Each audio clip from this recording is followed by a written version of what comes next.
নমস্কার বন্ধুরা, তোমরা সবাই কেমন আছো? আশা করি খুব ভালো আছো। আমিও খুব ভালো আছি।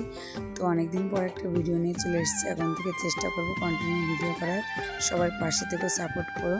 তো আজকে বানাবো আমি চিকেন পকোড়া। তো দেখো, এখানে আমি চিকেন নিয়ে নিয়েছি। কতটা আছে সেটা আমি জানি না, মা নিয়ে এসছে চিকেনটা।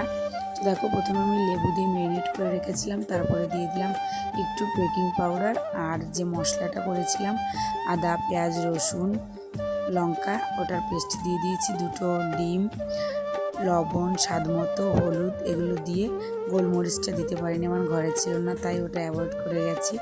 হালকা একটু ময়দা দিয়ে এখন সুন্দর করে মিশিয়ে নেব। তো ম্যারিনেট করে নিয়েছি। দেখো, এটা আমি ফ্রিজে 1 ঘন্টার মতো রেখেছিলাম। এখন আমি পকোড়াটা ভাজবো। দেখো, এখানে আমি ভাজা হচ্ছে। তো তোমরা বাড়িতে ট্রাই করো। আর এখানে দেখো, আমার চিকেন পকোড়া রেডি। খেতে তো দারুণ হয়েছে, তোমরাও খেয়ে নিও। টাটা।